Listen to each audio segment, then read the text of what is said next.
The headline medical stories that affect you and your family. This is What's Happening in Health, sponsored by Mayfield Brain & Spine. Morning, everybody, and welcome to What's Happening in Health. So grateful you are sharing some of your Sunday morning with us. Got a great show for you today. We are just a few weeks away from the Teal Power Walk. It raises money for those fighting ovarian cancer. In the house today, we can't wait to talk more to Diane Weidman and Teresa Sahusky. They have stories of inspiration, and we will share them. And August is National Breastfeeding Awareness Month, and the team at Cincinnati Children's Hospital has an important message about just how good this is for mom and baby. Joining us to share more today, we welcome Dr. Jenny McAllister from the team at the Center for Breastfeeding Medicine and Julietta Ladipo. So glad to have you here. She's from All Moms Empowered to Nurse. We love your message and we love to share it. But first, quick headline for you today. The Tri-State Brain Aneurysm Support Group having its 12th annual walk in just a couple of weeks.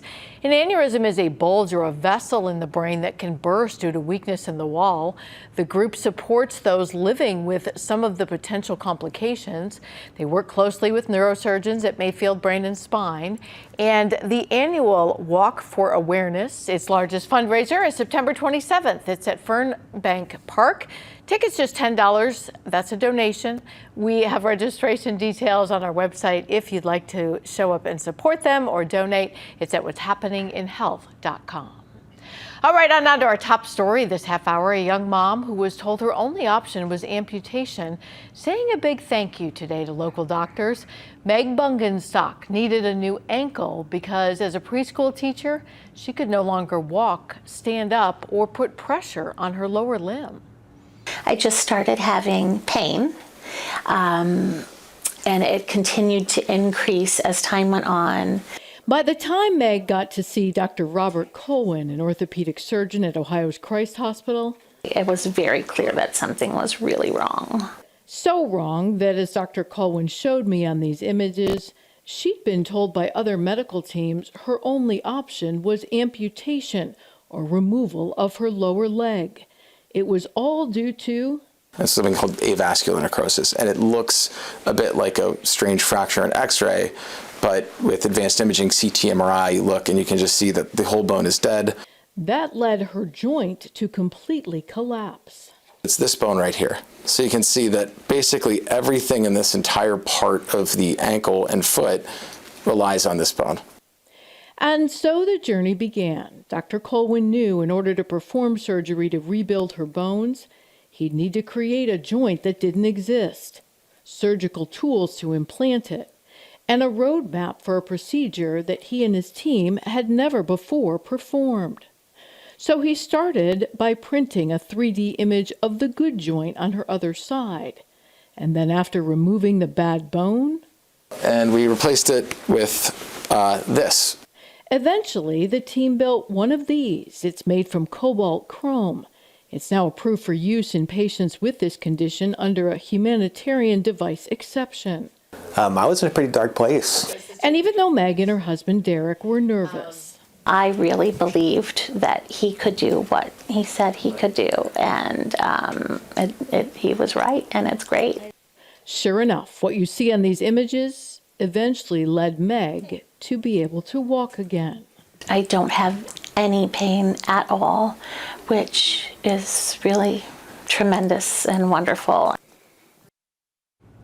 Oh, what a great story. Both Dr. Colwin and her family cautiously optimistic that this will continue to heal and hold up. Her advice now is just never be afraid to seek a second opinion and never be afraid to sometimes believe in the impossible. All right, on now to healthy innovation. Several universities kicking off move-in and classes this week. Miami University, one of them. More than 4,000 students projected to join Miami University as the class of 2029. The university welcoming new and returning students to its campuses to start the fall semester. Of the more than 4,000 first-year students projected to join the team this year, there will be 43 states represented, counting Puerto Rico, Washington, D.C., and those serving overseas in the military play into this as well. 37 countries are represented also. Almost 7 in 10 are from Ohio, however, and 1 in 5 are first-generation students. Well, to make sure that all students stay healthy, the Centers for Disease Control want you to know some common symptoms of a stroke, especially in younger people. Now, these include sudden unexplained nausea or vomiting, a thunderclap headache that you've never had before that comes out of nowhere, a limb that appears numb, not weak, just numb. Vertigo is a sudden loss of balance that can play into this, especially for women, and sudden fatigue or mental fog, they call it. If you have any of these symptoms, please seek medical attention immediately.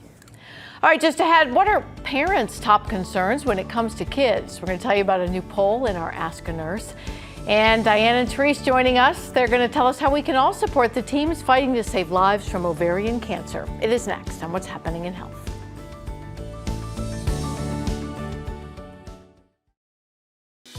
This portion of What's Happening in Health is sponsored by Life Enriching Communities and Hawksworth.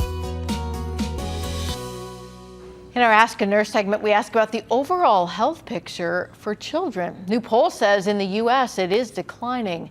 This video is provided by the University of Michigan Health, and they asked parents about how they feel about children's health. 4 out of 5 parents say their child's mental health has gotten worse, their physical health not much better. The main concern, they say, influencing it, technology. Parents are right to be concerned about the impact of technology on their children's health. We know that there have been increases in the amount of time that children spend on devices and the amount of social media that they consume. And we know that these things impact the development of their brains. So while it's often a struggle for parents to pry their children away from their digital devices, it's really important that they do that. Aside from technology concerns, 6 in 10 parents say that kids eat a lousy diet. Ultra-processed foods, they say, are some of the top picks for kids, making a parent's job even harder. All right, on now to our wonderful friends from the Ovarian Cancer Alliance. Tell us who you are and what you do. I'm Diane Weidman. I'm the co-chair. I'm the co-chair of the Ovarian Cancer Alliance of Greater Cincinnati. And I'm a survivor of 14 and a half years. We love to hear that. You brought friends. Tell us who you are. I'm Teresa Hosky. I am an almost 8-year survivor, and I help them do their events. Wow. So I got to say the obvious, you look very young. Yes. Was this an early diagnosis? Yes, I was 13 when I got diagnosed, and I'm now 21. Wow. Did you have symptoms? Yeah, so when I was in 13, I was on the basketball team. So at basketball practice, I had really bad abdominal pain and bloating. And so I went home and I told my mom about it. She thought it was appendicitis, but I didn't know. So I went to sleep, but in the morning they took me to Cincinnati Children's ER where they did an ultrasound, and they found a tumor that was the size of this youth football on my ovary. And so eventually I had surgery to have it taken out. Wow, it's amazing that you didn't feel that. You know? Yeah, wow. You know, I've talked to people, and that's why this is so silent and so, hard to discover. Well, we know you are here because you've raised an amazing amount for research. We had the privilege of reaching out to Diane and another of your survivors. So we want to share the story that we did with you and then talk a little bit more about this. These long-term survivors have really inspirational stories. Watch this. One of them, Diane Weidman. She's made it her mission in the nearly 15 years since her diagnosis not only to enjoy her children, play her favorite sport, and support her growing family, but also to find a cure. As part of the Ovarian Cancer Alliance, Diane helps fund new research. Already it's led to new discoveries that help our other survivor, Alicia Weber. She was diagnosed 6 years ago after a bad pain in her side. Went to the ER and he came back out and said it's cancer, ovarian cancer. Alicia had surgery and chemotherapy, but knows now. I'm here for a purpose, and my pain had a purpose, and that's to tell my story. A story that is part of the reason Alicia and so many others walk here at Ohio's Summit Park in the Power is Teal Walk to Fight Ovarian Cancer. We have contributed over $2.5 million to research. Alicia's team is the Weber's Warriors. She says without that funding, she might not have had the chance to see her daughter get married since her diagnosis. I was able to be there and be present for her wedding. Diane's cancer returned 4 times before it seemed to be gone for good. It's why awareness of this disease, she says, is so critical to survival. Unfortunately, this disease has taken far too many great women. We need to raise awareness so that there can be more funding put towards finding a cure for this disease, because it's a serious women's health crisis. You know, I know that you have been tirelessly working to raise awareness, and one of the things you shared with us I thought was so interesting are some of the immunotherapy studies you've helped fund. Tell me a little bit about that. So we funded an immunotherapy trial at Penn, and the doctor that had that trial was able to get NIH funding, and he had the highest rating in NIH and was able to get $2 million. And he said this would not have been possible without our grassroots funding. And we had another one that we supported at University of Pennsylvania, and he also was able to get NIH funding and had to do with related to immunotherapy. So I mean, immunotherapy right now is the gold standard in ovarian cancer, in any kind of cancer cure. So we're really happy to be able to support them. But they haven't been available for some targeted cancers like this one. If you're not familiar with immunotherapy, it uses your own immune system to help you fight back. So it's not, the side effects are different and everything. I mean, it's life altering if you have a diagnosis. So we have a few pictures of your walk that you shared with us. Let's talk about how the walk raises money for stuff like that, which is really cool. Do you have a team? Yes, I do. What's your team? My team is called BEAT OC, which is a play on the acronym that we use to spread awareness. So B is for bloating, E is for eating less but feeling full more quickly, A is for abdominal or pelvic pain, and T is trouble with urgency with urination and frequency. BEAT OC. All right, I like that. Tell us about the walk. Diane said it's sort of a sea of teal. So yeah, so the walk is on Saturday, September the 20th at Summit Park in Blue Ash. Last year we had over 1,800 people that attended that walk, and it is a tremendous sea of teal. And you can sign up on runsignup.com/tealpower. So teal power, teal is the color for ovarian cancer, and we need the power to fight this disease and to get more research to find a cure and early detection. Yeah, I love that you haven't lost that four-letter word, cure, you know, because we can fight for better treatments, but that doesn't help us wipe out this disease.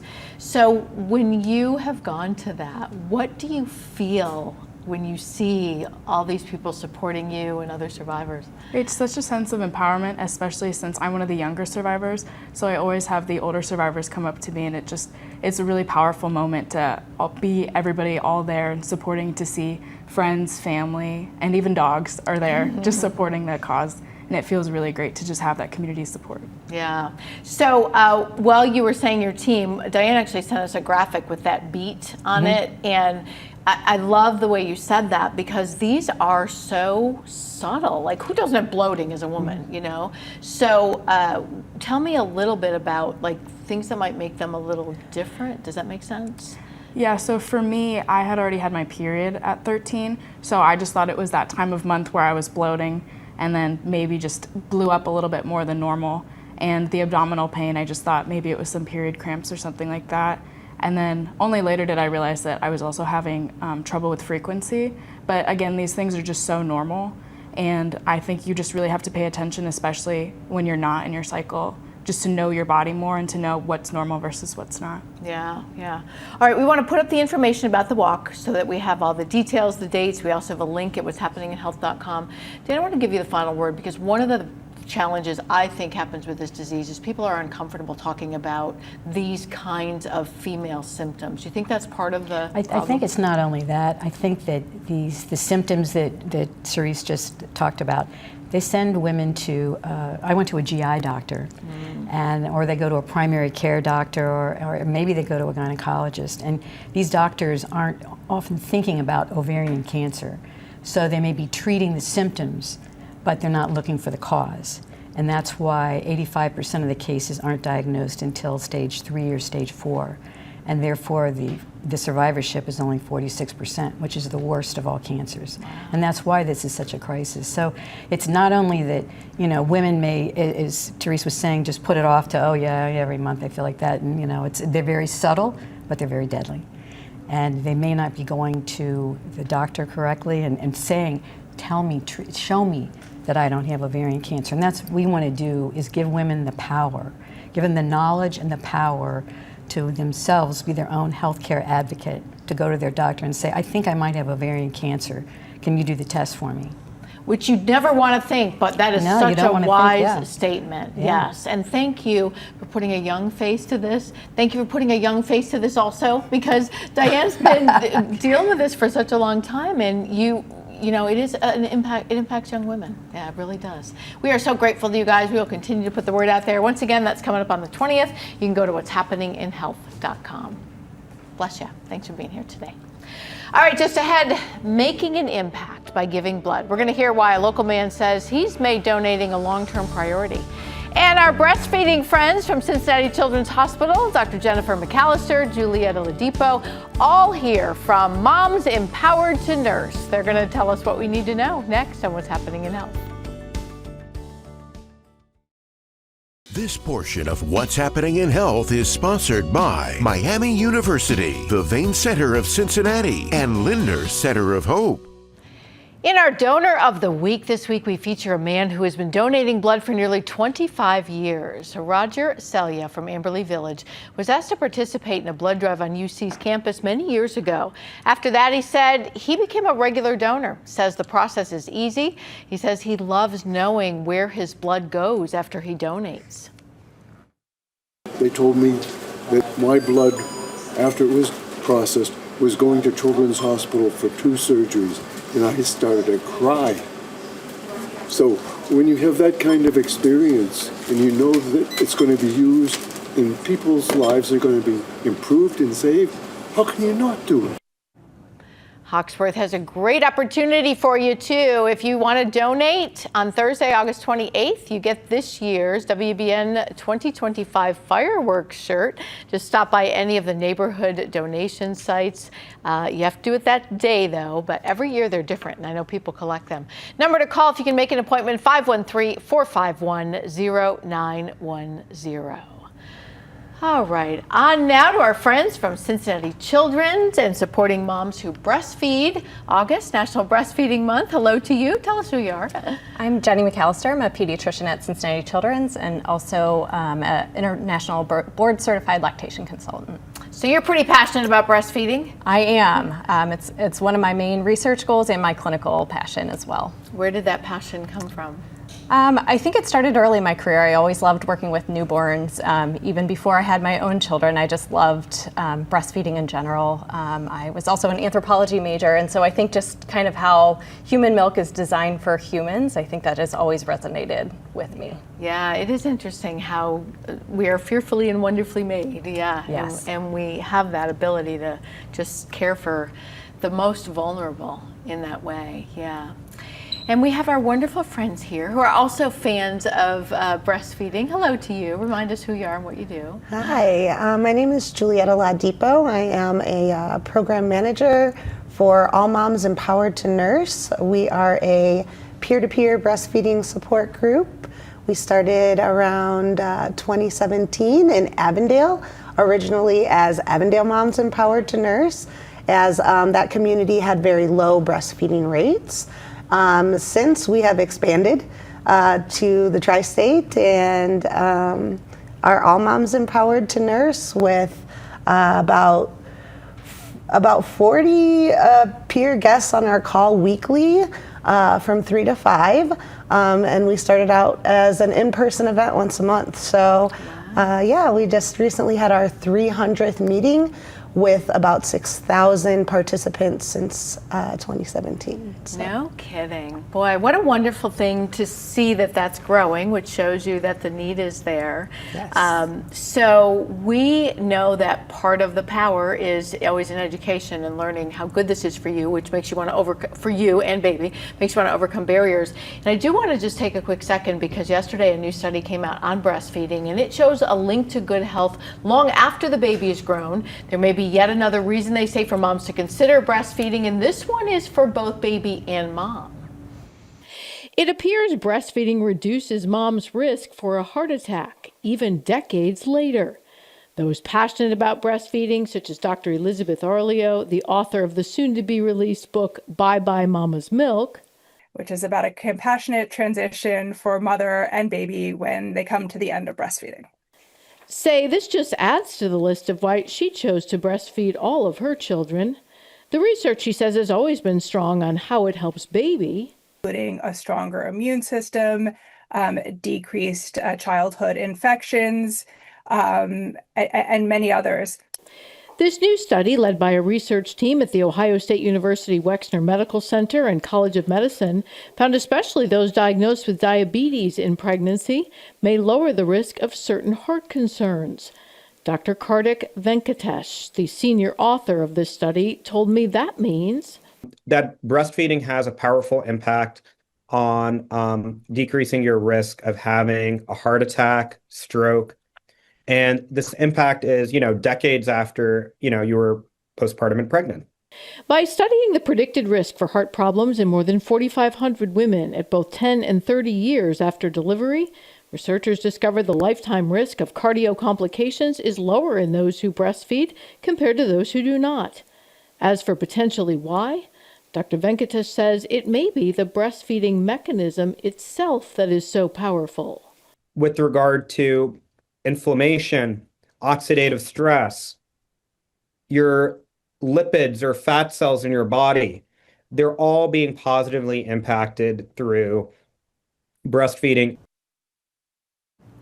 So you agree with that there's a process that's happening in the body? Does research really support that? Definitely. I think in addition to just the heart health for moms, there's other benefits, including, as I mentioned, diabetes, decreased risk of cancers as well. So breast and ovarian cancer, and then definitely increased protection for babies. So infections, protection against cancers for babies too, but things like asthma and allergies. So, definitely designed to breastfeed. It's really interesting to me. We have a little breastfeeding video, but I know one of the things you try to do is break down barriers. And I still feel like people are uncomfortable around people who are breastfeeding. And, if you need to obviously breastfeed in a number of places, it's if your life's on the go and that kind of thing. And it still seems to be this kind of angry discussion about why are you doing that here or what, so how do you talk about that with people? I think the best way that we address that is breastfeeding is the most natural and beneficial nutrient for your baby. And we really just try to advocate for parents to be able to feed their children publicly. So it's so interesting because you would not give them a cracker or something or a bottle or something that they needed, and yet there's something about that act that just seems, I guess, private and personal to certain people. And then they always feel they can voice their opinions about it. So talk to me a little bit about what your group does cover, because I know one of the things we know now is social media has a lot of misinformation out there. So what kind of things do you try to do with that peer-to-peer support? So we answer a plethora of questions from moms weekly. We also provide resources through guest speakers and have a number of professionals on the call, IBCLCs, doulas, and we're able to provide a lot of comfort, love, sisterly bonding. I mean, it's very limitless, our calls, so they're very informal. It's moms one-on-one talking to each other about the power of nursing as well as the benefits. Moms could come to us with questions as great as underproduction or mastitis to, when do I stop or start breastfeeding? So there's just a number of things that we address on our calls weekly. And it's just been a beautiful benefit to so many moms. And I know that's free and open to everyone. Absolutely, every Friday from 3 to 5. Every Friday, 3 to 5. We will put a link if you'd like to find that, if you're hearing about that. And want to give you the final thought, because you said your research has really focused on some things. What are the things that you say, man, I wish everyone knew this as you make this discovery? I think we've kind of reiterated things that we've all heard about. We have some work that we presented at the AAP looking at actually hospital breastfeeding patterns. So what happens in the hospital actually impacts long-term child health, and we were able to show that actually breastfeeding in the hospital, and specifically exclusive breastfeeding, was able to reduce risk of childhood asthma Interesting. So that work was presented. We're working on kind of publishing. So you mean that. right after delivery? So if you can breastfeed exclusively in the hospital without supplementing with formula, we linked babies from hospital hospitalizations to children's hospital records and showed that those babies actually had reduced risk of childhood asthma compared to those who were not exclusively breastfeeding. And I think it just reiterates how important every drop matters. Start getting started on the right foot, having community support so that we can keep these moms who are starting to breastfeed in the hospital breastfeeding longer. Yeah. Well, we so appreciate you being such a great resource. We'll have links to the Breastfeeding Medicine Center at Children's Hospital as well as your group. One of these days, we'd like to come out there with some cameras if you got some not camera shy people there. And, we're ready. Yeah. All right. So we will take you up on that. And make sure you find them at what'shappeninginhealth.com. Thanks a bunch, you guys. We appreciate it very much. Thanks. Thank you. All right, back to school can mean back to anxiety for some people. We have some wise words to help parents when kids have school avoidance syndrome. That's coming up and hope you know. And introducing you to John Cummings. He is here to help us fight addiction. There is a special campaign going on this month. We're going to tell you all about it coming up in our next half hour on What's Happening in Health. This portion of What's Happening in Health is sponsored by Network for Hope and William E. Hesch Law. In Aging Gracefully, if you have concerns about a loved one's memory loss, getting proper care sooner rather than putting it off is a great first step. The team at Life Enriching Communities says family members often dismiss memory problems that can show up years before a person is actually diagnosed with dementia or memory loss. This is video of their memory unit. Experts say if someone is missing appointments, being forgetful, misplacing items, the tendency is to brush those off as normal aging. But getting a medical evaluation may help improve outcomes. If someone is diagnosed early, they can start with some speech therapy, which helps with their cognition. And then they can also work on getting into an environment that is more structured and has more activities that are structured towards someone that has dementia so they can keep functioning at their highest level. If this sounds like someone you love and you'd like some more information about the warning signs, you can call the team at Life Enriching Communities, 877-532-1899. Finally, we leave you this half hour with Hope You Know, which is what we hope you know about your mental health each week. As kids head back to class, it is suggested parents get in a routine and structure the time around school. It can help reduce both anxiety and physical symptoms that accompany that anxiety and make kids want to stay home. Dr. Michael Grote of the Lindner Center of Hope says you need to set expectations for kids and stick to them. And I think also any parent who's working with a child or an adolescent can take time to listen. Rather than rush in to fix, just take the time to listen, hear out what the concerns might be, offer some assurances, be able to point out some things like this. I know you're not sure about fitting in. Remember, though, you have these friends and that you've made friends before. Be able to offer some, gentle encouragement. If you do need help, Dr. Grote reminds us his team at the Lindner Center has a 24-hour helpline, 513-536-4673. All right, just ahead, we talked to healthcare providers this past week at the Black Family Reunion. We need to know what we need to know about is coming up next in our own family history. It's ahead in our next half hour on What's Happening in Health.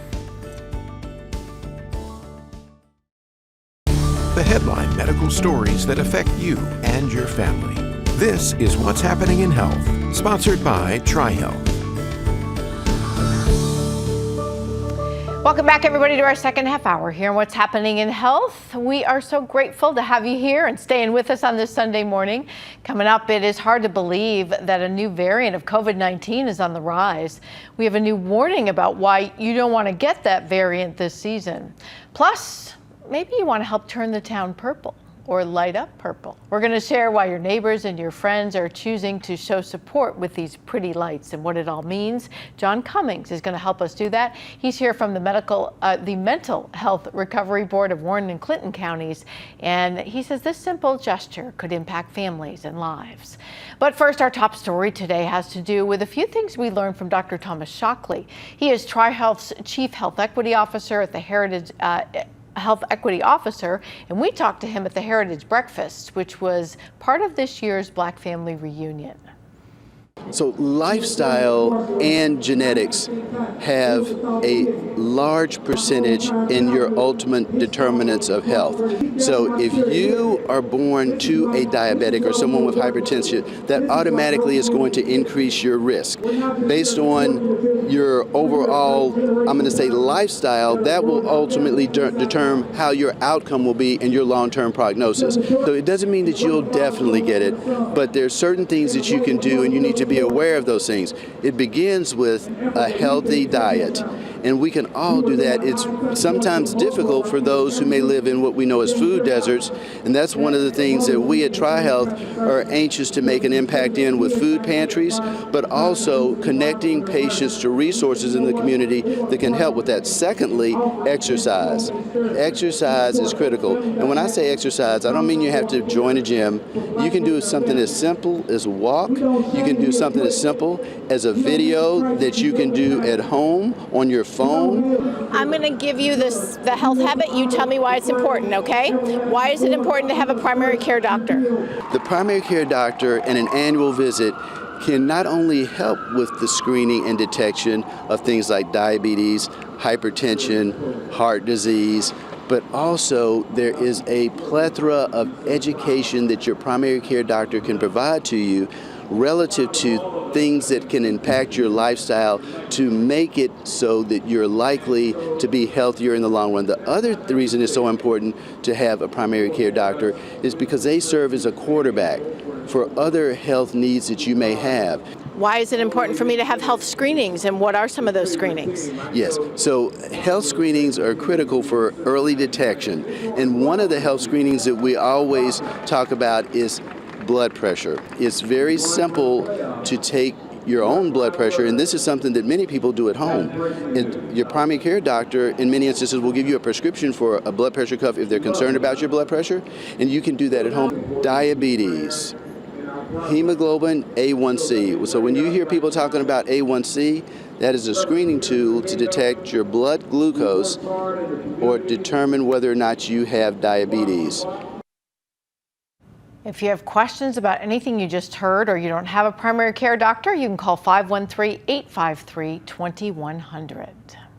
In Waiting for Life today, August is National Minority Donor Awareness Month.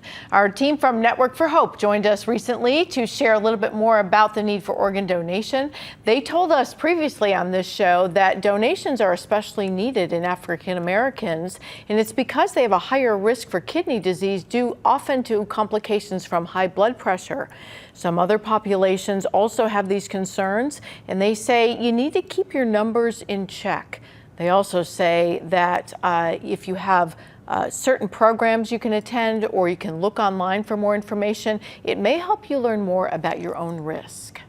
It's actually a way to bring awareness to kidney disease, heart health, and a way of taking care of yourselves to make sure that you don't end up on the transplant waiting list. Network for Hope says it's also important for all populations to consider organ donation. A diverse population ups the odds that a person who needs an organ will find a good match. All right, and Healthy on the Go, we believe transportation is an important part of good health here, and so is saving money. So new this season, local college students can do both. College students can ride Metro free. Metro is partnered with the University of Cincinnati, Cincinnati State, and Xavier University to offer free bus passes. Students and staff have to sign up for a 30-day pass, which can get you can get each month to ease commuting costs and parking troubles. To be eligible, you do have to use your school email address, and you must apply online through each school's web portal. We put the registration link on our website at what'shappeninginhealth.com. All right, just ahead, if you're having trouble hearing, getting the proper help may be the key to keeping your mind alert. We explain why. And John Cummings is going to share a little bit more from the Mental Health and Recovery Board. There's a public awareness campaign this month. He wants all of us to be part of it. Stay with us on What's Happening in Health.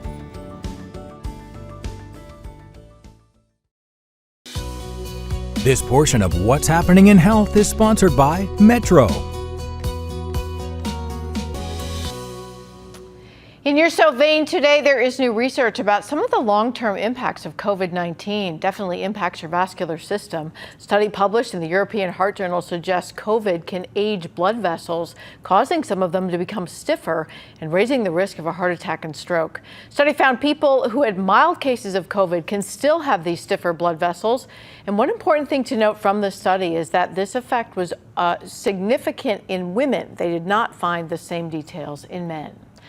In Look Good, Feel Better today, a warning as we wind down summer from the Food and Drug Administration about how you protect your skin.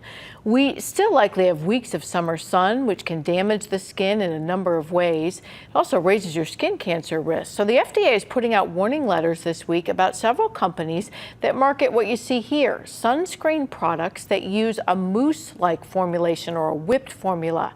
These are not all approved by the FDA. We often use them in our hair and other places, but when they're on your skin, Hope Mers tells us what this is all about.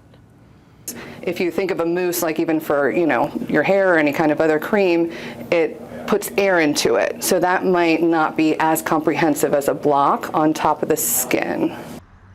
Now, Hope suggests that you may want to use a mousse or a spray on top of traditional lotions, but not alone as your only sunscreen products. All right, on now to our wonderful friends from the Mental Health and Recovery Board. Tell us a little bit about you. Great. I'm John Cummings. I'm the Deputy Director of Communications for the board. So this is the board in Warren and Clinton counties. Tell us a little bit about what the board does and how you serve them. So a board's function is to kind of supervise the public mental health system that's available to their service areas. We do 2 counties, Warren and Clinton, and we oversee planning, funding, monitoring, and evaluating that system to make sure that it's doing well for people who need help through a mental health crisis or a substance use disorder.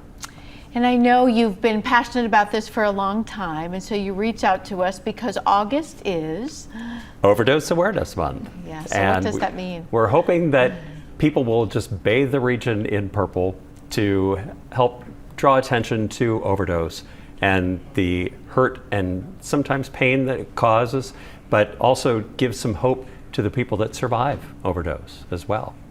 Yeah, it's certainly something that alters your own life. It alters your family's life. You always worry about a person if they've even had a previous overdose, even if they didn't die from it. So you sent us a few pictures, and we just want to share. You call this the Light Up Purple campaign. So tell me sort of what that's all about.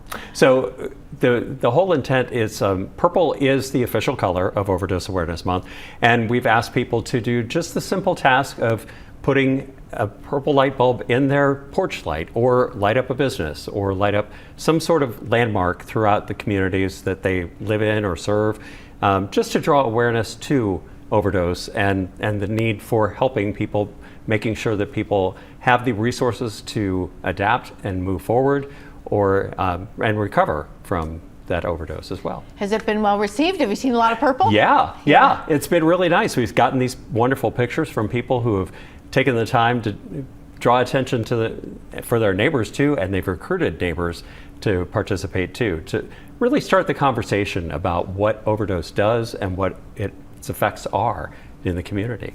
So I think this is a very simple task because I've seen people when they're like Bengals fans turn their lights orange or something, so it's not hard to do, if you think about it. And you can do this for a whole month, which is wonderful. And I know purple represents sort of that getting rid of the stigma of some of these things. Exactly. And, I was looking at some of your research, and it does say that part of the problem is people just don't get help because once you've asked for help for a substance use disorder, you worry about that sort of always following you. So what is sort of that message that your board shares about that? That it really doesn't hurt to help someone. That outreach for help or asking for help is not a weakness either. It's something that is really important, and it bolsters people to say, hey, I have a problem, or I might have a problem, I'm not sure. Help me figure that out and help me get on a regular path or a great path to normalcy or whatever that looks like for everybody else in their life. The important part is to develop the life that you really want to live in that. And you know, that's easy to say, hard to do. And then I also know that part of this campaign, we have a graphic, is also the rest of us learning some strategies to help reduce the risk of an overdose death. That's and when right. you look that up, it has, it looks like the numbers for 25 are going to be lower, partly due to more people understanding how to use naloxone. That's right. Yeah. That's right. Carrying naloxone around, it's free in many cases. You can just pick it up from a pharmacy or even health departments throughout the state and throughout the region. You know, carry it and you can just pick it up for free. It's really important because you never know when you're going to run across something or somebody that might need help to recover. And it's more often than people realize. You can be, you know, in an airport or something like that and have things like that happen. They also suggest, you know, that there are strategies when you've had someone overdose that can stop them again, like the medication-assisted treatment and long-term help and things like that. So what we did is we put a link to you, because you have wonderful resources for people to learn a little bit more about this. But I just appreciate you talking about it. And, you know, it's kind of that uncomfortable subject. It's like if you talk about it, somebody's going to have an overdose. And that's so wrong on our part. That's that we don't just bring up the tough stuff and put it out there, because there is so much help available. Exactly. It's really important to really talk about stuff, because the more we talk about it, the more people understand what happens and that people can reach out for help. It's really important to educate yourself. Yeah, we've lost too many lives this way. That's right. You know, of all ages and people we love. Thank you for tirelessly putting out this message. It's always a pleasure to share your work. Thank you. Yeah, appreciate you being here. All right, you ever feel like mosquitoes are targeting you? Well, just ahead, certain people may be more prone to getting mosquito bites. So we'll explain why and what's happening in health. This portion of What's Happening in Health is sponsored by Northern Kentucky Audiology. And listen to this, people with hearing loss who use hearing aids have a significantly lower risk for dementia. A study published in JAMA found among hearing loss patients under the age of 70, those who used hearing aids had a 61% lower risk of being diagnosed with dementia. It is believed that untreated hearing loss forces the brain to work harder to hear, and that leads not only to social isolation, but also to changes in the brain, which can increase the risk for dementia. In your Healthy Rights today, the Supreme Court has refused to block enforcement of a law to regulate the use of social media by children. The High Court actually rejected an emergency appeal from NetChoice, a tech group that challenged the law passed in Mississippi and other states. The law would require social media users to verify age.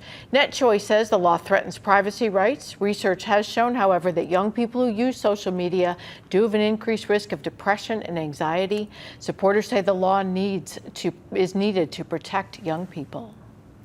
All right, if it seems like you are a mosquito magnet when you're outdoors, you're not alone. Might be due to everything from your body odor to your blood type. With new warnings about protecting against everything from chikungunya to West Nile virus to dengue fever, it is important to put mosquito protection right now on your list of ways to stay well this season. Especially if you tend to be a bit of a magnet for mosquito bites. Environmental health specialist Jeremy Hessel told me. Well, you know, there are some theories about that. Sometimes they say that if you put lotions on or perfumes, they can sense that, but it's really the CO2 that's given off by your body that attracts them to you. We exhale carbon dioxide, so you're more likely to get bit when you're breathing heavily, say with outdoor exercise. Mosquitoes also like compounds in sweat, so that means just protect yourself. Make sure you're protected. Your blood type may also play a role in attracting certain mosquito types. About 80% of us have a secretion on our skin that signals our type. Type O and type AB said to be well liked by tiger and marsh mosquitoes. And speaking of skin, certain bacteria and fatty acids produce different scents mosquitoes like. Our diet does too. They appear to like what we do. For example, bananas. They are sweet and high in potassium. Finally, careful what you drink. Researchers found the skin of those who drank a liter of beer was preferred by mosquitoes compared to those who drank water. If you are a mosquito magnet, using a repellent that's at least 25% DEET likely will be the most effective protection. And we'll be right back. This portion of What's Happening in Health is sponsored by Mount St. Joseph University and Advanced Cosmetic Surgery and Laser Center. In Minding Your Health, the former U.S. Surgeon General coming to Cincinnati to speak on the importance of social connection for public health. Dr. Vivek Murthy is the keynote speaker at the National Inclusion Seekers Summit. It's October the 9th at the Cincinnati Art Museum. The local nonprofit Starfire hosting this event. Murthy describes loneliness as one of the most important pressing public health concerns of our time. And if you woke up tired today, we want to leave you with this. You might want to go back to bed. It could be the secret to feeling joy today. Stanford medicine researchers have found that your sleep and your body are connected. At least 7 hours helps regulate hormones that influence blood pressure, weight, stress hormones, and there's also a direct link to your brain. Habits like drinking alcohol and smoking influence quality of sleep, so they say lifestyle changes can be the best thing to do if you're not sleeping well. That's it for What's Happening in Health. We'll see you next week.